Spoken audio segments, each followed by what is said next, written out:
오늘은 성령 강림절 후 21째 주일입니다. 거룩하신 삼위일체 하나님께 영과 진리로 예배하겠습니다.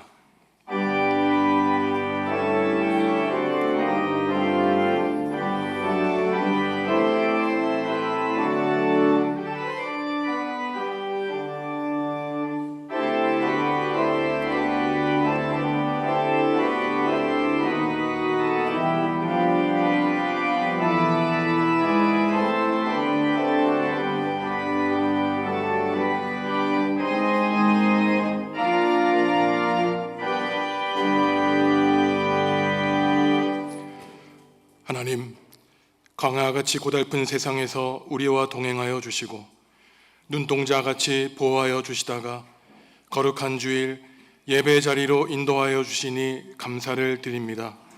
이 시간 예배하는 우리에게 크신 은혜를 베풀어 주셔서 세상의 모든 걱정 근심 내려놓게 하시고 넓으신 주님의 품에서 참 평화와 안식을 누리게 하여 주옵소서. 예수님의 이름으로 기원하옵나이다. 아멘. 하늘에 계신 우리 아버지, 아버지의 이름을 거룩하게 하시며 아버지의 나라가 오게 하시며 아버지의 뜻이 하늘에서와 같이 땅에서도 이루어지게 하소서. 오늘 우리에게 일용할 양식을 주시고 우리가 우리에게 잘못한 사람을 용서하여 준 것 같이 우리 죄를 용서하여 주시고 우리를 시험에 빠지지 않게 하시고 악에서 구하소서. 나라와 권능과 영광이 영원히 아버지의 것입니다. 아멘.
지난 한 주간의 삶을 돌아보시며 하나님과 이웃과 피조세계에 지은 죄를 고백하겠습니다.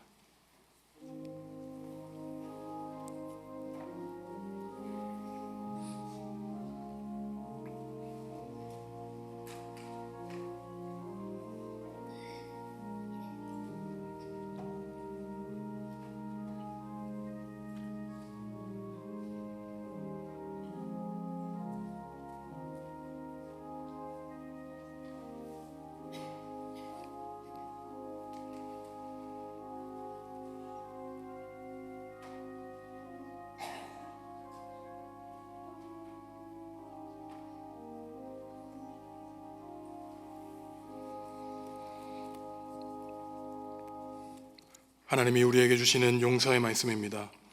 모든 사람이 죄를 범하였음에 하나님의 영광에 이르지 못하더니 그리스도 예수 안에 있는 속량으로 말미암아 하나님의 은혜로 값없이 의롭다 하심을 얻은 자 되었느니라. 아멘. 나는 전능하신 아버지 하나님, 천지의 창조주를 믿습니다. 나는 그의 유일하신 아들 우리 주 예수 그리스도를 믿습니다. 그는 성령으로 잉태되어 동정녀 마리아에게서 나시고 본디오 빌라도에게 고난을 받아 십자가에 못 박혀 죽으시고 장사된 지 사흘 만에 죽은 자 가운데서 다시 살아나셨으며 하늘에 오르시어 전능하신 아버지 하나님 우편에 앉아 계시다가 거기로부터 살아있는 자와 죽은 자를 심판하러 오십니다.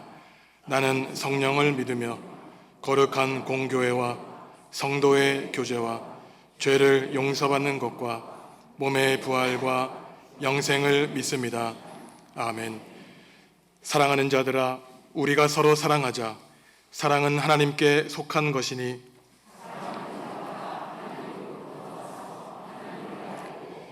사랑하지 아니하는 자는 하나님을 알지 못하나니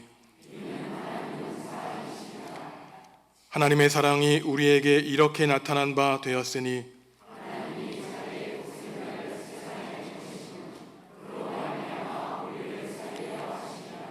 사랑은 여기 있으니 우리가 하나님을 사랑한 것이 아니요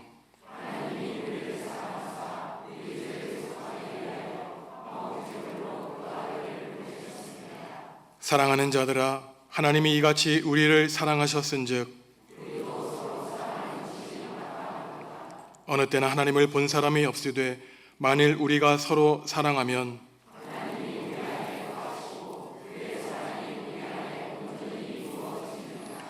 아멘.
우리 안에서 순간순간마다 역사하시는 하나님 아버지, 지난 한 주간도 하나님의 은혜 아래 거하게 하시고 무탈하게 보호하여 주셨다가 오늘 주일을 맞아 하나님 앞에 건강한 모습으로 예배하게 하시니 감사를 드립니다.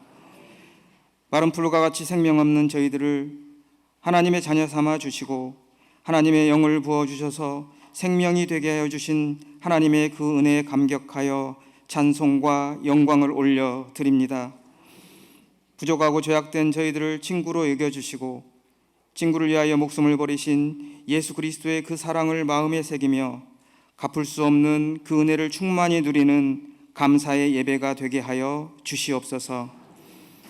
하늘보다 높고 바다보다 깊은 하나님의 은혜에 대하여 저희들의 어떠한 것으로도 갚을 수 없음을 알게 하시고 갚을 수 있는 것은 은혜가 아니기에 저희들은 그저 면목 없음으로 그 은혜에 감사하며 끝까지 믿음을 지키는 거룩한 하나님의 백성들이 되게 하여 주시옵소서. 어느덧 결실의 계절을 맞이하게 되었습니다. 자기 자신의 의로움을 드러내기 위하여 열심을 부리지는 않았는지 되돌아보게 하시고 봉사와 헌신이라는 이름으로 외식하며 자기의 가치를 챙겨갖는 교묘하고 허탄한 거짓 열매를 맺지는 않았는지 회개하는 계절이 되게 하여 주시옵소서. 하나님께서 바라시는 참 열매는 오직 내 안에서 역사하시며 운행하시는 성령께서 맺으시는 열매임을 깨닫게 하여 주시고 주님 앞에 다시 설 때에 성령께서 맺으신 성령의 열매가 우리 안에 가져갈 수 있도록 하나님 도와주시옵소서. 때를 얻든지 못 얻든지 기도하며 우리가 깨달은 복된 소식을 어디엔가 있을 하나님의 택정함을 입은 이웃들에게 멈추지 않고 담대히 전할 수 있도록 용기를 주셔서 날로 날로 구원받는 자가 늘어나는 정읍중앙교회가 되게 하여 주시옵소서. 그래서 훗날 하나님께서 잘했다 칭찬받는 교회가 되게 하여 주시옵소서. 오늘도 하나님의 말씀을 교회 앞에 선포하시는 김선종 목사님을 귀하게 여겨주시고 전하시는 말씀을 통해 우리의 삶이 변화되고 하나님의 자녀됨을 깨닫는 귀한 시간이 되게 하여 주시옵소서. 이른 아침부터 준비하여 하나님께 드리는 호산나 찬양대의 찬양이 하나님께는 영광이 되고 우리에게는 한없는 위로가 되게 하여 주옵소서. 오늘도 보이지 않는 낮은 곳에서 여러 가지 모습으로 헌신하는 교우들이 있습니다. 그들의 수고를 기억하여 주시고 세상이 줄 수 없는 신령한 것으로 채워 주시옵소서.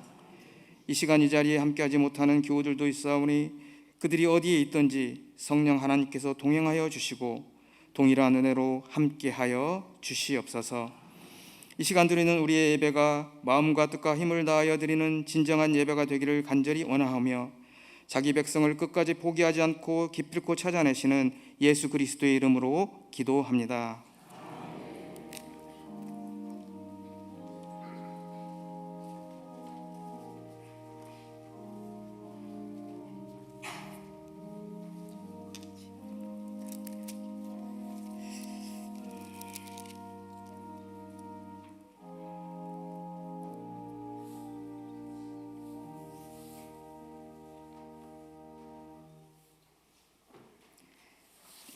그때 여호와께서 폭풍우 가운데서 욥에게 말씀하여 이르시되 무지한 말로 생각을 어둡게 하는 자가 누구냐. 너는 대장부처럼 허리를 묶고 내가 내게 묻는 것을 대답할지니라. 내가 땅에 기초를 놓을 때에 내가 어디 있었느냐. 내가 깨달아 알았거든 말할지니라. 그가 그것에 토량법을 저장하였는지 누가 그 줄을 그것에 의해 띄었는지 내가 아느냐. 그것의 추추는 무엇 위에 세웠으며 그 모퉁이 돌을 누가 놓았느냐. 새벽에 새벽별들이 기뻐 노래하며 하나님의 아들들이 다 기뻐 소리를 질렀느니라. 내가 목소리를 구름 위에까지 높여 넘치는 물이 내게 덮이게 하겠느냐. 내가 번개를 보내어 가게 하되 번개가 내게 우리가 여기 있나이다 하게 하겠느냐. 가슴 속에 지혜는 누가 준 것이냐. 수탉에게 슬기를 준 자가 누구냐. 누가 지혜로 구름에 스를 놓겠느냐. 누가 하늘에 물주머니를 기울이겠느냐. 티끌이 덩어리를 이루며 흙덩어리가 서로 붙게 하겠느냐. 내가 사자를 위하여 먹이를 사냥하겠느냐. 젊은 사자의 식욕을 채우겠느냐. 그것들이 굴에 엎드리며 숲에 앉아 숨어 기다리느니라. 까마귀 새끼가 하나님을 향하여 부르짖으며 먹을 것이 없어서 허우적거릴 때 그것을 위하여 먹이를 마련하는 이가 누구냐. 아멘.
아멘.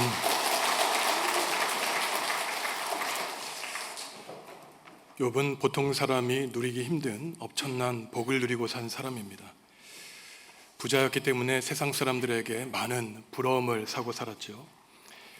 양 7,000마리, 낙타 3,000마리, 소 500결이, 암낙이 500마리로 10,000마리 이상의 가축을 소유한 사람이었으니 오늘날로 따지면은 기업의 회장 정도 되는 재벌이었습니다. 그뿐만 아니죠. 많은 부하 직원, 종을 거느리고 아내와 함께 7명의 아들과 3명의 딸과 함께 화목한 가정을 이루고 살았습니다.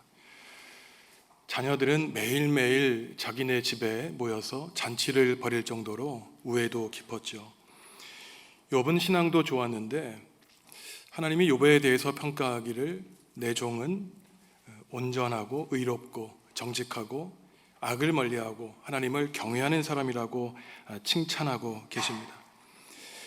혹시나 자녀들이 잔치를 벌이면서 실수하여 죄를 범하지 않았을까? 죄를 짓지도 않았는데 욥은 하나님께 미리 제물을 드릴 정도로 신앙이 훌륭한 사람이었습니다. 그러니 길거리에서 젊은 사람이나 나이를 많이 먹은 사람이나 욥을 만나면은 저절로 고개를 숙이게 되었죠. 그런데 하루아침에 욥의 인생이 뒤바뀌게 됩니다. 화재를 당하고 도둑이 쳐들어와서 그 모든 재산을 빼앗기게 되죠. 사고가 나서 10명의 자식들이 한순간에 목숨을 잃게 됩니다. 자신도 고치기 힘든 피부병에 걸려서 그 기와장을 가지고 그 뜨거워지는 몸을 긁어도 해결되지 않아서 혹시 그 병이 옮을까 봐 아내로부터 멀리 떨어진 곳에서 격리되어 홀로 외롭게 살아가면 됐죠. 많은 부를 누리고 명예를 얻었을 때에는 신앙적으로 존경을 받던 사람이 하루아침에 망하게 되니 사람들에게 손가락질을 당하게 됩니다. 당시 가장 지혜로웠다고 인정받았던 3명의 친구들이 와서 네가 죄를 지었으니 하나님께 저주받은 것이 아니냐, 회개하고 용서를 빌라고 그를 공격하고 있죠. 도대체 세상에서 돈과 명예가 무엇이라고? 한순간에 상황이 바뀌니 욥에 대한 평가도 완전히 바뀌게 됩니다. 이처럼 견디기 힘든 고통을 당하며 욥은 하나님께 탄식하며 기도하죠. 하나님께 인정받았던 이 의로운 사람이 당해야만 했던 이 억울한 고난을 겪으면서 욥은 하나님께 질문하고 있습니다. 하나님, 왜 의롭다고 하나님이 저를 칭찬해 주셨건만 악인들이 당하는 이 저주를 제가 당해야 됩니까?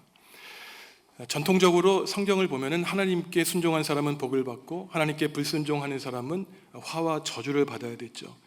그러니 욥은 어느 누구보다도 의로운 사람이었는데 그가 하나님께 벌을 받고 심판을 받은 것처럼 보이니 욥은 견딜 수가 없었던 것입니다.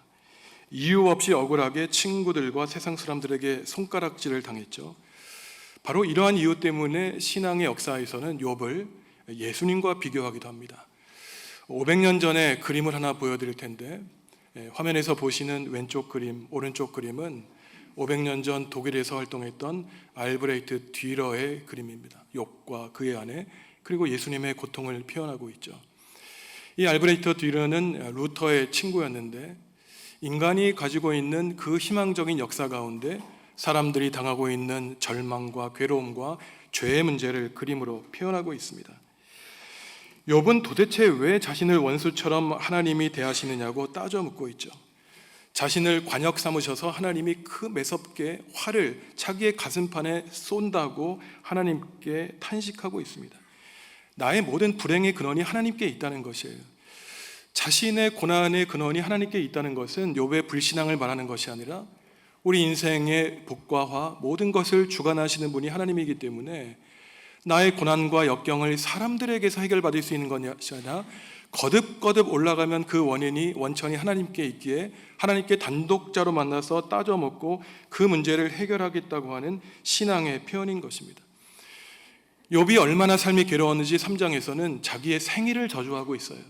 나는 태어나지 말았어야 됐는데 왜 부모님이 나에게 생명을 주어서 나를 이렇게 괴롭게 만들었냐고 말하고 있습니다. 욥기 10장 1절을 보면은 사는 것이 괴롭다고 말을 하고 있어요. 욥이 하나님을 만나기 전 마지막으로 탄식하며 기도하는 가운데 나를 이제 만나 주십시오. 내가 왜 이런 고통을 당하는지, 내가 왜 자식을 잃었는지, 내가 왜 망하게 되었는지 도대체 이유라도 알고 싶습니다. 욥이 단호하게 하나님께 질문하자 오늘 바로 38장에서 하나님이 폭풍우 가운데 나타나시는 거예요. 성경에는 하나님이 폭풍우 가운데 나타나시는 장면들이 나오는데 이것은 하나님의 두려움과 위험을 드러내는 것입니다. 오랜 시간 탄식하며 하나님께 나타나기를 기다린 욥에게 드디어 하나님이 나타나셨어요. 드디어 하나님이 나타나시자 욥이 무엇을 기대하고 있었을까요? 하나님이 살아계셨구나. 나의 고통을 보고 계셨구나. 나를 무시하지 않으셨겠구나. 시편에 탄식하는 사람들은 결국 탄식 다음에 하나님의 구원과 위로를 기다렸기 때문에 욥 또한 하나님이 이제는 나를 붙들어 주시고 인도하여 주시고 나를 인정해 주실 것으로 기도했을 것입니다. 그리고 자신이 궁금해했던 문제, 도대체 무슨 이유 때문에 하나님을 신실하게 믿었는데도 모든 재산을 잃고 자식을 한순간에 먼저 떠나보내며 고치기 힘든 병에 걸려 죽고 싶어 했는지 하나님께 분명한 대답을 얻을 것으로 기대했을 것이에요. 하지만 그 고통 가운데 있었던 욥에게 나타나신 하나님은 단 한마디도 위로의 말씀을 하지 않습니다. 그래, 너 얼마나 힘들었니? 내가 너의 신실한 믿음을 알고 있어. 내가 너를 사랑했기 때문에 고통을 준 것이야. 이유조차 설명하지 않으십니다. 세상에 있는 불의에 대한 원인조차 해결해 주지 않으세요. 하나님이 욥에게 단 한마디의 대답도 안 하시고 오늘 38장 이후를 보면 수십 가지 수백 가지의 질문을 쏟아내십니다. 하나님이 오늘 처음으로 욥에게 나타나셔서 하신 말씀은 무슨 말이냐면 무지한 말로, 무식한 말로 나의 이치를 가리는 자가 누구냐. 허리를 대장부처럼 단단히 메고 이제 너에게 수십 가지의 질문을 할 텐데 어디 한번 한마디라도 대답해 보아라. 욥은 마치 판사가 죄인 피고를 법정에 나오라고 명령하는 것처럼 욥을 죄인 취급하시면서 냉정하게 대하십니다. 이제 하나님은 욥에게 한마디도 대답할 수 없는 질문을 수십 가지 쏟아내시는데 그 질문을 요약하면은 시간의 한계에 있는 욥에 관한 것, 그리고 공간의 한계에 살아가는 욥에 관한 질문이에요. 하나님이 욥에게 질문하시는 것은 하나님이 만드신 이 세상의 창조 질서에 대해서도 알지 못하고 운행하는 원칙에 대해서 항의하는 욥에게 내가 땅에 기초를 놓을 때 내가 거기에 있었느냐? 누가 이 땅을 설계하는지 내가 아느냐? 누가 그 위에 측량줄을 띄웠는지 너는 아느냐? 무엇이 땅을 버티는 기둥을 잡고 있느냐? 누가 땅에 추춧돌을 놓았느냐? 당연히 하나님이 창조하실 때 어느 누구도 그 자리에 없었기 때문에 대답할 수 없는 질문을 욥에게 제기하고 계신 것입니다. 이것을 하나님이 질문하신 그 수십 가지의 질문을 오늘 요약하면은 오늘 설교의 제목이에요. 네가 그때 어디 있었느냐? 네가 아느냐? 네가 할 줄 아느냐라는 질문입니다. 이것은 인간 존재와 지식과 능력에 관한 하나님의 질문이죠. 이러한 모든 질문은 인간은 시간의 한계에 있는 연약한 존재라는 사실을 말합니다. 짧으면 몇십 년, 길면 100년 조금 넘게 사는 인간이 태초에 세상을 지으신 하나님, 그리고 이 세상이 멸망할 때까지 영원토록 계실 하나님 앞에 감히 따져 묻고 있는 어리석은 모습을 야단치고 계신 것입니다. 네가 그 자리에 있었느냐? 너는 없었지만 내가 세상을 창조할 때 새벽별들은 나를 노래했고 천군 천사 하나님의 천사들이 나를 찬양했다고 욥에게 말씀하고 있는 것입니다. 계속해서 하나님은 시간의 한계 안에 있는 욥을 넘어 공간의 한계에 있는 욥의 유한성에 대해서 질문하고 계세요. 오늘 우리가 읽은 후반절 34절에서 41절까지 하나님이 하시는 질문입니다. 여러분, 제가 다시 한번 이 질문을 세 번역으로 읽어드릴 텐데 우리 가운데 누구 하나 이 질문에 대답할 수 있는지 한번 들어보시죠. 내 소리를 높여서 구름에게까지 명령을 내릴 수 있느냐? 구름에게 명령하여 너를 흠뻑 적시게 할 수 있느냐? 번개를 내보내어 번쩍이게 할 수 있느냐? 그 번개가 내게로 와서 우리는 명령만 기다립느냐 하고 말하느냐? 강물이 범람할 것이라고 알리는 따오기에게 나의 강이 넘칠 것이라고 말해주는 이가 누구냐? 비가 오기 전에 너는 수탈개에게 비가 온다고 말해주는 이가 누구냐? 누가 구름을 셀 만큼 지혜로우냐? 내가 사자의 먹이를 계속하여 될 수 있느냐? 굶주린 사자 새끼들의 식욕을 채워줄 수 있느냐? 까마귀 떼가 먹이가 없어서 헤맬 때 그 새끼들이 나에게 먹이를 달라고 조를 때에 그 까마귀 떼에게 먹이를 마련하여 주는 이가 누구냐? 도대체 이러한 질문은 생각할 수 없을 정도로 하나님은 피조세계 질서에 대해서 질문하고 계신 것이에요. 쉽게 말하면 이런 것입니다. 따오기와 술탈은 날씨와 기후를 미리 예견할 수 있다는 것이에요. 하지만 사람은 그 하나님의 질서를 알고 있냐는 것입니다. 네가 번개에게 명령하여 천둥 번개를 칠 수 있냐는 것이에요. 땅이 가물 때 구름에게 명령하여서 비를 내리겠다고 너는 시킬 수 있느냐고 하나님은 질문하고 계신 것입니다. 사자를 말씀하세요. 무서운 들짐승에 대해서 말씀하고 있습니다. 사자에게 네가 언제 한번 먹이라도 줄 수 있느냐? 까마귀가 지나가는 길을 네가 아느냐? 그들의 새끼를 네가 먹일 수 있느냐고 하나님은 질문하신 것입니다. 수천 마리, 만 마리 이상의 가축을 거느리고 산 욥이었지만 네 울타리 밖에 있는 들짐승 너는 아무것도 주관할 수 없지만 하나님만은 단지 인간을 다스리시는 인간의 주님일 뿐만 아니라 가축과 들짐승을 주관하시는 짐승의 주님이라는 사실을 하나님은 말씀하고 계신 것입니다. 그 무서운 사자가 찢고 부르짖으며 사람을 삼키는 무서운 힘을 가지고 있죠. 까마귀, 참으로 땅을 혼란스럽게 만드는 새인 것입니다. 하나님은 사람의 능력과 한계 밖에 있는 들짐승을 언급하시면서 이러한 들짐승 밖에 있는 인간의 그 연약하고 초라한 모습에 대해서 욥을 깨닫게 하시기를 바라시는 것이에요. 욥은 그렇게 생각했습니다. 왜 세상에는 이렇게 질서가 없을까? 무질서할까? 현실 가운데 하나님이 계시는가? 그러한 욥에게 하나님은 너는 모르지만 나는 나름대로 우주를 다스리는 질서로 세상을 통치하고 계시다고 하나님은 말씀하고 계신 것이에요. 쉽게 예를 들면 이런 것입니다. 우리가 들판을 지나가다가 멧돼지를 만났어요. 정글에 가다가 무서운 사자를 만났습니다. 그러면 우리가 나는 영장류 가운데 최고이니 너 나한테 무릎을 꿇어라. 그러면 그 사자와 곰이 무릎을 꿇겠냐는 것이에요. 그들이 무서운 발톱으로 우리를 단숨에 삼키지 않겠냐고 하나님은 말씀하고 계신 것입니다. 여러분이 만약 욥이라면 어떠하시겠습니까? 어떻게 반응하시겠어요? 여러분의 가정에 우환이 생겼습니다. 경제적인 어려움을 겪었어요. 욥처럼 우리에게 있던 모든 자식이 먼저 우리를 떠나갔습니다. 심각한 병에 걸려 오늘 죽든 내일 죽든 죽음의 공포와 두려움 가운데 있어요.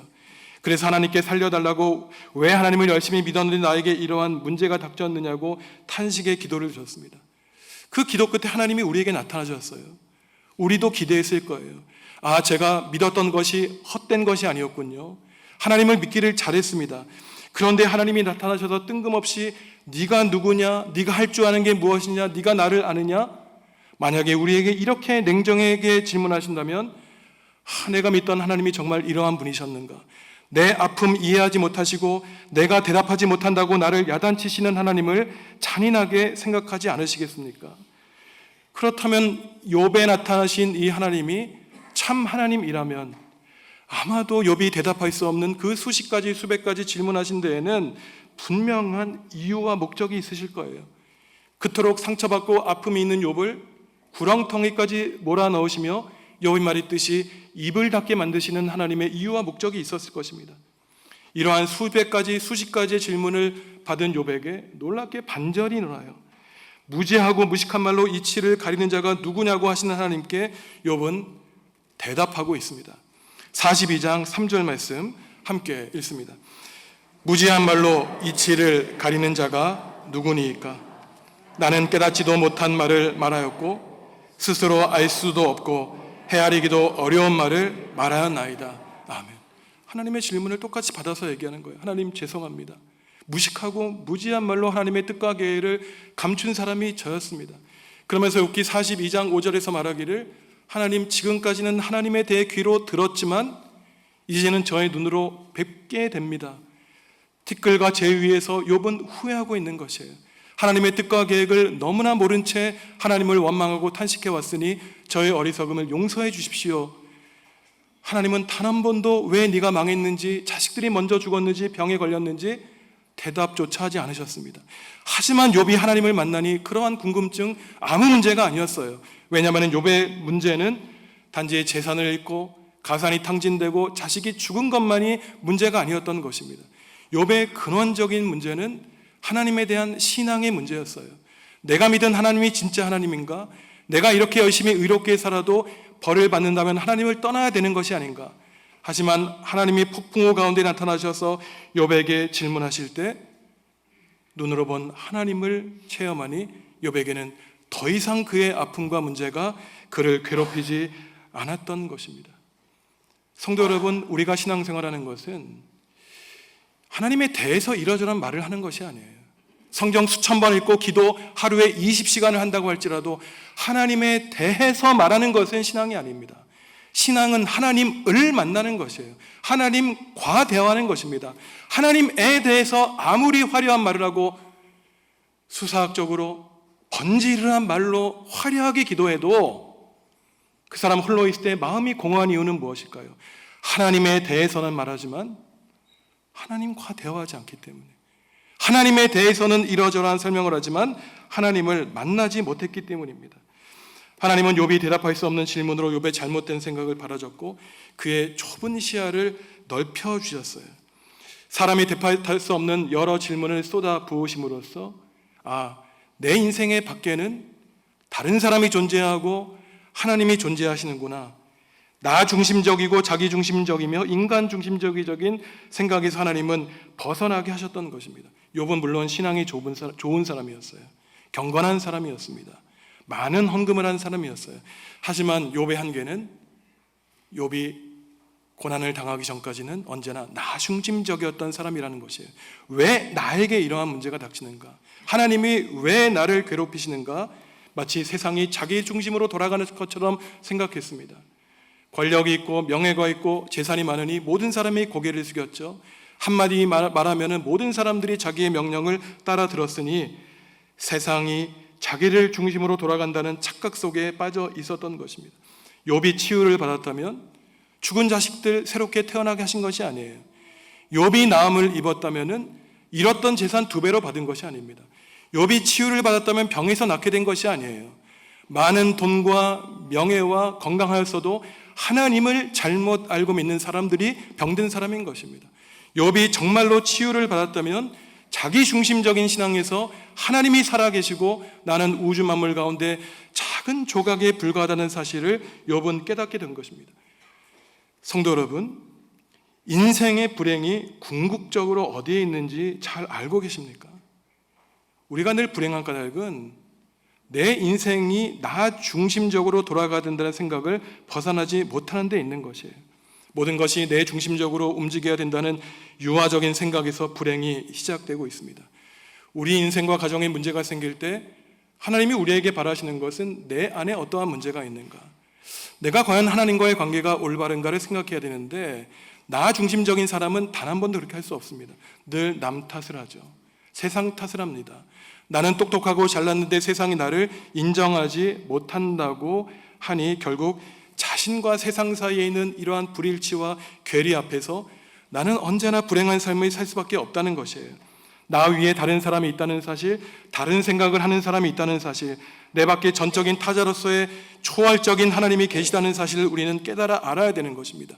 신앙이 성장한다는 것은 수십 시간, 수백 시간 기도하고 말씀을 읽는 것을 넘어서 내 밖에 하나님이 계시며 내 중심적인 생각과 인간 중심적인 생각에서 벗어나 하나님이 우주 만물의 중심이며 조금 더디더라도 하나님이 우리에게 보여주시는 길을 따라 조금씩 예수 그리스도의 장성한 분량에 이르기까지 자라나가는 것이 바로 하나님께 나아가는 길이고 하나님의 품에 안겨 성장하는 것이 바로 이러한 과정인 것입니다.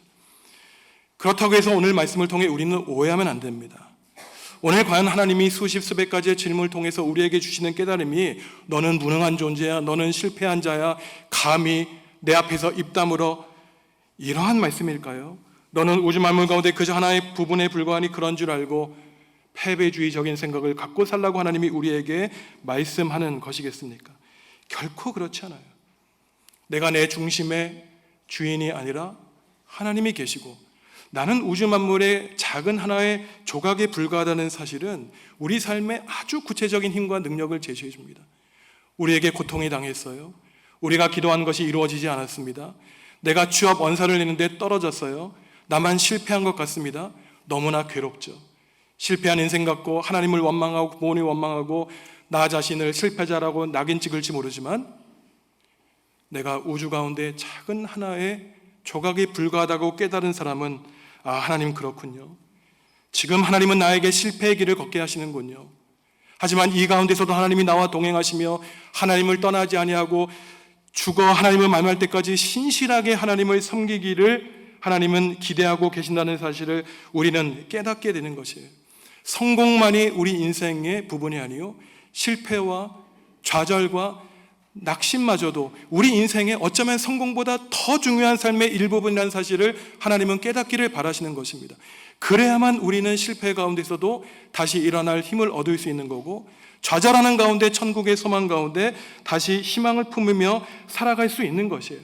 실패와 좌절과 낙심의 경험을 통해서 우리는 나약한 존재임을 깨닫게 되고, 그렇게 하나님 앞에 나와 하나님을 의지하며 실패의 자리에도 주님만 함께 하신다면 저는 견디겠습니다, 참고 견디고 인내하며 결국 하나님의 승리를 맛볼 수 있도록 하는 것이 오늘 욥에게 주시는 수백 수천 가지의 질문인 것입니다. 어떤 교우들께서 저에게 이런 말씀을 하세요. 목사님, 목회에서 성공해야 되지 않겠습니까? 저는 단 한 번도 그렇게 생각한 적이 없습니다. 목회의 성공이 무엇일까요? 도대체 목회의 성공이라는 것을 통해 우리가 무엇을 꿈꿔야 되겠습니까? 하나님이 뜻하시면은 어쩌면 목회의 실패마저도 그것이 하나님께 영광을 올려드리고 예수 그리스도의 부활의 길을 걷는 것이라면은 그것이 하나님 안에서의 성공 아니겠습니까? 성도 여러분, 하나님이 우리에게 지금 질문하고 계세요. 네가 어디에 있었느냐? 지금 어디에 있느냐? 네가 도대체 아는 것이 무엇이냐? 네가 할 수 있는 것이 무엇이냐? 하나님이 우리에게 질문하시는 이 이유는 우리를 무시하기 때문이 아닌 것입니다. 단지 우리의 무식함을 깨닫게 하시기 위한 것이 아니에요. 이러한 하나님의 질문은 어른이 되었어도, 수십 년을 하나님을 섬긴다고 하면서도, 이러저러한 직분을 맡았어도 내 중심적으로 내가 한마디 하면은 세상이 바뀔 것처럼 착각하고 살아가는 사람들에게 너는 우주 만물 가운데 작은 하나에 불과하니 겸손하게 하나님을 섬기라고 하는 하나님의 준엄하신 요청인 것입니다. 성숙한 성도라면은 태초에 우주 만물을 지으시고 지금도 운행하시며 영원토록 우리와 동행하실 하나님을 믿고 신실하게 살아야 되는 것이에요. 때로는 좁은 인생의 식견에서 나에게 벌어지고 있는 이 고난과 고통이 왜 일어났는지 도무지 기도해도 이해되지 않더라도 신실하신 하나님을 믿기에 다 하나님의 뜻이 있겠지, 나의 길을 막으신 데에는 분명한 하나님의 뜻이 있을 거야, 신실하게 참고 견디고 인내하는 사람들에게 하나님은 나타내 주셔서 때로는 위로하지 않으시지만 욥기 마지막 장을 보시면은 단 한마디로 하나님이 욥에 대한 평가가 나와 있는데, 욥에게 너는 나의 종이라고 말씀하시는 것입니다.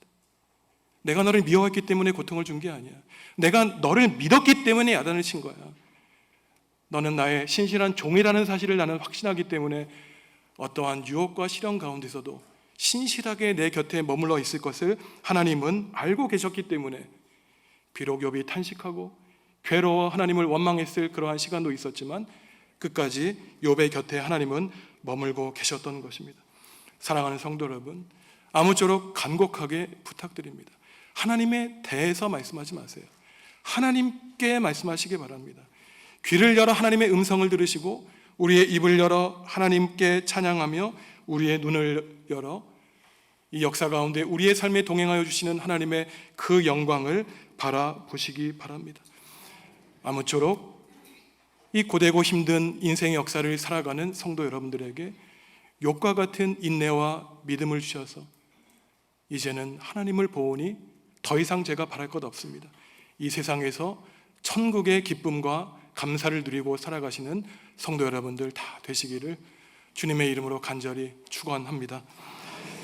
하나님, 우주 만물을 지으시고 섭리하시는 하나님을 찬양합니다. 어둡고 혼란스러운 세상에서 빛과 질서를 보여주시고 하나님이 지으신 모든 피조물과 함께 오직 삼위일체 하나님께 영광 올려드리며 살게 하여 주시옵소서. 연약한 인생에 성령님의 능력으로 충만하게 하여 주옵소서. 예수님의 이름으로 기도합니다. 아멘.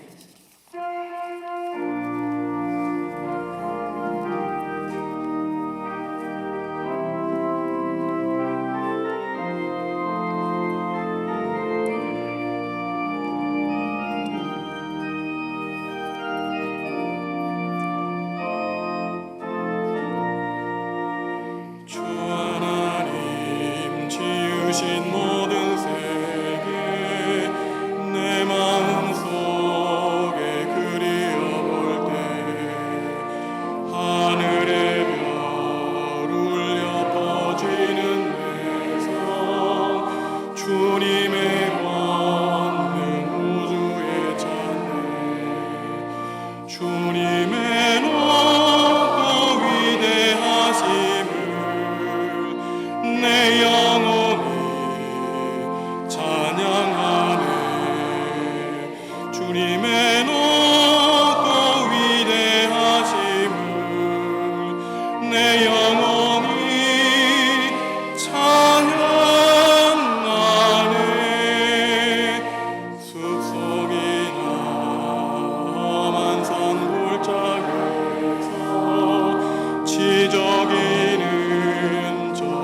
주님의 높고 위대하심을 내 영혼이 찬양하네. 주 하나님 독생자 아낌없이 우리를 위해 보내주셨네. 십자가에 피 흘려 죽으신 주, 내 모든 죄를 대속하셨네. 주님의 높고 위대하심을 내 영혼이 찬양하네. 주님의 높고 위대하심을 내 영혼이 찬양하네. 내 주의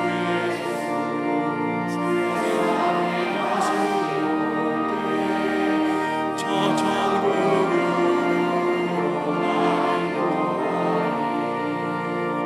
낙연소리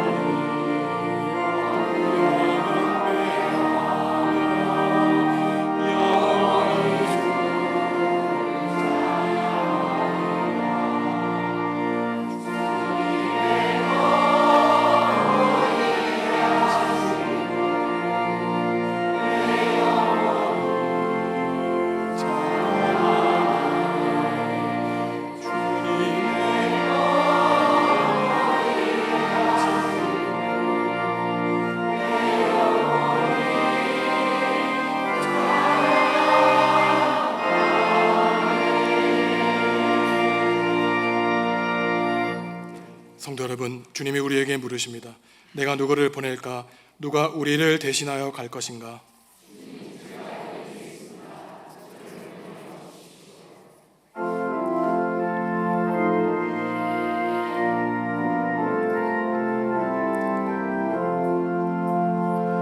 주께서 주신 은혜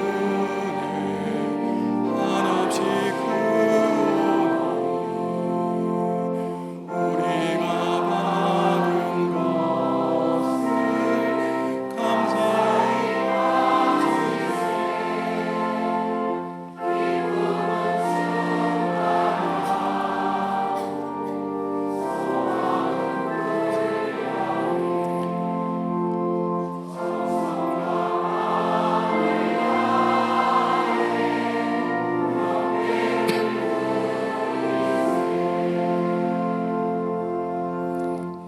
하나님, 우주 만물을 지으시고 역사를 주관하시며 인류와 피조 세계를 돌보시고 구원하시는 하나님께 찬송과 영광을 올려드립니다. 사람이 도대체 무엇이기에 생각해 주시느냐고 찬양한 시편의 시인처럼 연약한 우리 인생을 돌보아 주시는 하나님께 감사를 드립니다. 하나님, 우리에게 믿음 주시고 하나님을 아버지로 고백하게 하셨건만 삶의 어려움을 당할 때마다 하나님을 의지하지 않고 실망하고 넘어질 때가 있었음을 고백합니다. 변함없이 우리를 사랑해 주시는 하나님께 감사하기보다 힘들고 어려운 일을 만날 때 하나님을 불신하고 원망하는 민낯을 하나님께 보였습니다. 주님, 우리를 불쌍히 여겨주시고 용서하여 주시옵소서. 내가 할 수 있는 것이 무엇이냐? 네가 어디에 있었느냐? 네가 어디에 아느냐? 욥에게 질문하신 하나님, 우리에게 찾아와 주셔서 때로는 우리가 이해할 수 없는 인생의 어려운 고난의 터널을 지나갈 때에도 그저 주님 그 자리에 우리와 동행하여 주시옵소서. 하나님이 사랑하시는 백성을 위해 기도하고 간구합니다. 몸과 마음의 질병과 사고로 고통 가운데 있는 교우들이 있습니다. 물질의 어려움과 가정의 문제로 탄식하는 성도들이 있습니다. 고난을 겪은 욥을 찾아오셔서 하나님의 계심을 확신하여 문제를 해결받은 욥처럼 고통 가운데 있는 성도들을 친히 찾아와 주셔서 어루만져 주시고 하나님께로 올라갈 능력 없는 우리를 하늘에서 내려와 주셔서 살아갈 힘과 능력 더하여 주시옵소서. 박창수 장로님과 김수영 권사님, 어버이에게 받은 사랑에 감사하며 교우들에게 식사를 제공하게 하시니 감사합니다. 이들의 건강 지켜주시고 가정에 하늘의 평화 내려 주옵소서. 수능을 앞두고 최선을 다하여 준비하는 자녀들이 있습니다. 마지막까지 성실하게 임하게 하시고 이들에게 인생의 꿈과 비전 주셔서 힘들고 지칠 때마다 하나님이 주시는 소명을 발견하여 이겨나게 하여 주시기를 간절히 빌고 원합니다. 다음 주일에는 교사들이 헌신을 다짐하며 교사 교육대회를 갖습니다.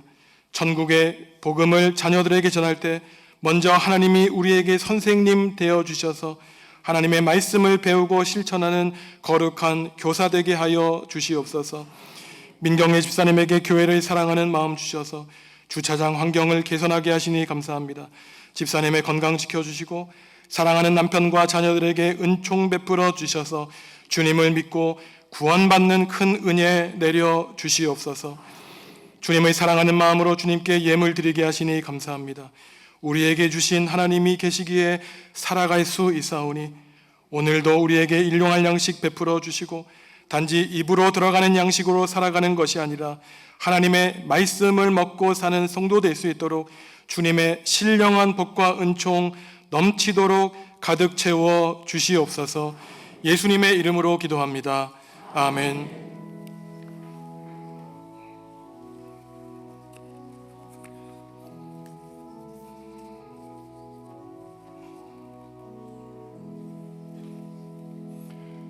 주님의 평화가 성도 여러분과 함께 하시기를 바랍니다.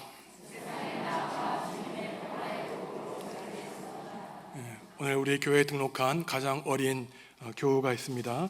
김동명 유지의 성도님의 아들 김재희 군, 조복순 집사님의 손자입니다. 앞으로 나오시죠.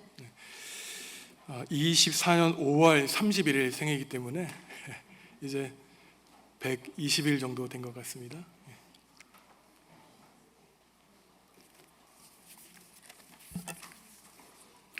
거기 서면은 제가 앞을 저를 보세요. 저를 보면 제가 기도하겠습니다. 아이고 잘생겼네요. 함께 기도하겠습니다. 하나님이 생명 주신 제희가 오늘 처음 예배당에 나와 예배합니다.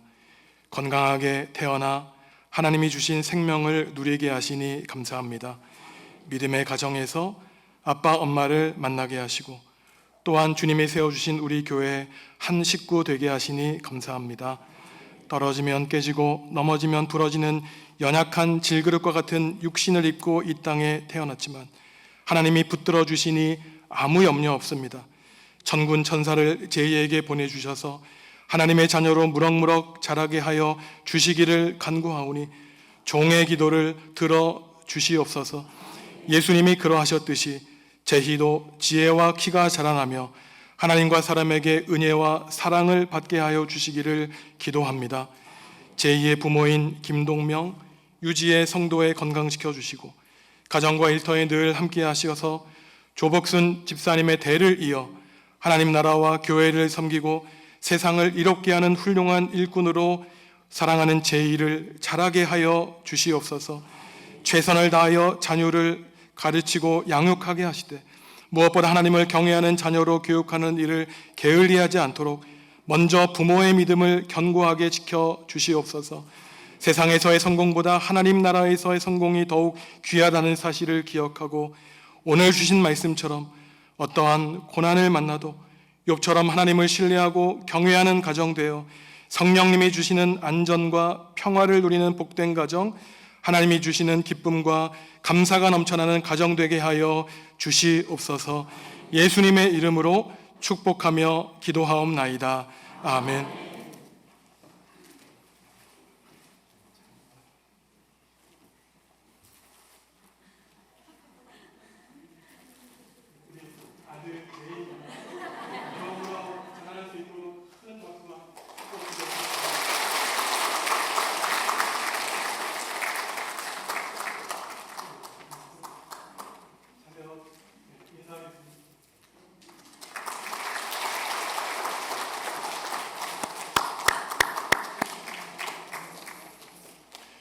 오늘 또 하나님이 우리에게 새 가족을 보내주셨습니다. 박우서 집사님이 인도하신 김동현 청년 계신데요. 잠깐 자리에서 일어나시죠. 저희 먼저 하나님께 환영의 노래 부르겠습니다.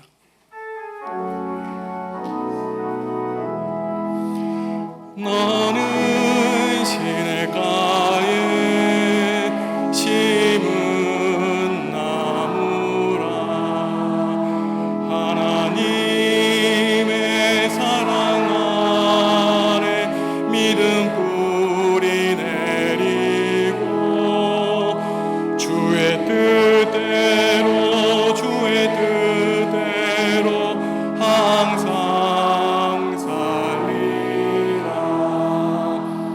함께 기도하겠습니다. 하나님 감사합니다. 대초에 하나님의 뜻과 섭리에 따라 김동현 청년에게 하나님의 거룩하고 귀한 생명 주시고 지금까지 선한 길로 인도하여 주셨다가 주님의 몸된 교회, 우리 정읍중앙교회 한 가족 식구로 삼아주신 주님의 은총에 감사를 드립니다.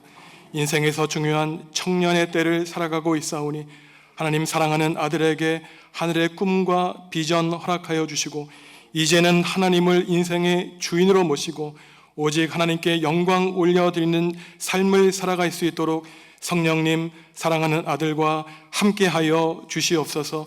지치고 피곤하고 힘들 때마다 하늘을 바라보아 두 손 높이 들고 기도하는 믿음의 아들 될 수 있도록 도와주시고 큰 길을 열어 하나님이 들려주시는 사랑과 능력의 음성을 듣는 믿음의 아들 될 수 있도록 주님 믿음을 건강에 건강을 더하여 주시옵소서. 김동현 청년을 인도한 박우서 집사님에게 하나님의 크신 복과 은혜 베풀어 주셔서 재단을 깨우는 믿음의 아들로서 하나님 나라와 교회를 위해 귀하게 사용되는 집사님 될 수 있도록 주님 하늘의 신령한 복과 은혜 넘치도록 가득 채워 주시옵소서. 우리의 모든 인생과 운명을 온전히 하나님께 의탁하오며 예수님의 이름으로 축복하며 기도하옵나이다. 아멘. 큰 박수로 환영해 인사드리겠습니다. 반갑습니다. 예배 마친 다음에는 기도해드린 것처럼 박창수 장로님, 김수영 권사님 가정에서 식사를 제공해 주십니다. 11월 14일에 있을 수능 수험생들을 위해 기도해 주시기 바랍니다. 하나님께 영감을 얻고 힘을 얻어서 지치고 힘들 때마다 하나님의 부르심을 기억하는 믿음의 자녀들 될 수 있도록 축복하며 기도해 주시기 바랍니다. 수요일 수요 기도회 때는 사남성교회 헌신 예배 있고 다음 주일 1, 2부 예배 때는 성찬식이 있습니다. 거룩한 예식 경건하게 준비하여서 하나님 예수 그리스도의 몸과 피가 우리의 인생에 스며들 수 있도록 준비하시기 바랍니다. 다음 주일 오후 3시에는 교육관 3층에서 교사 교육대회가 있습니다. 하나님께 헌신된 일꾼으로서 다시금 헌신을 다짐하는 시간 갖도록 하겠습니다. 아까 설교 시간에도 말씀드린 것처럼 우리의 믿음이 자란다는 것은 하루하루 비록 더디더라도 우리의 인생이 조금씩 하나님께 가까이 나아가는 것입니다.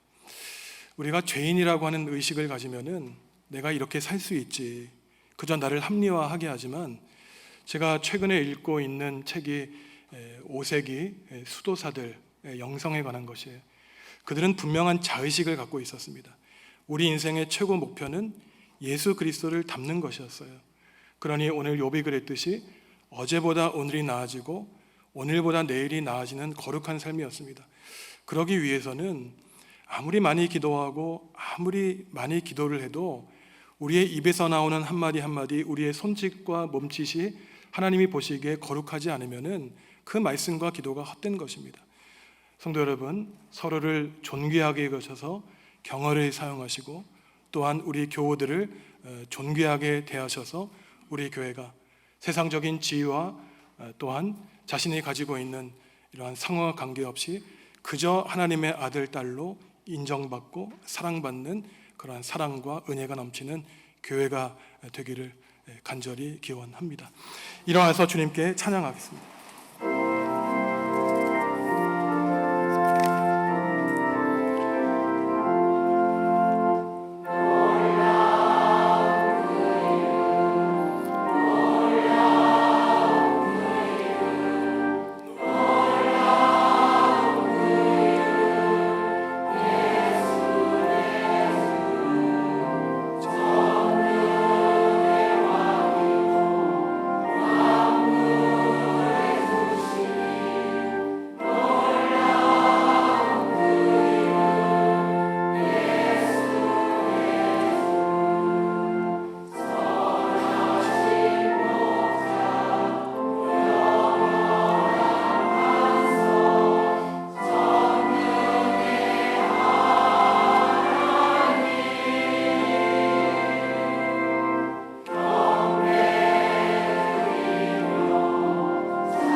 사랑하는 성도 여러분, 세상을 지으시고 역사를 주관하시는 하나님을 주인으로 모시고 살아가시기 바랍니다. 여러분의 인생과 운명을 오직 주님께 맡기시기 바랍니다. 임마누엘의 하나님이 우리의 고난 가운데서도 함께 하실 뿐만 아니라 우리를 지켜주시고 구원해 주실 것입니다.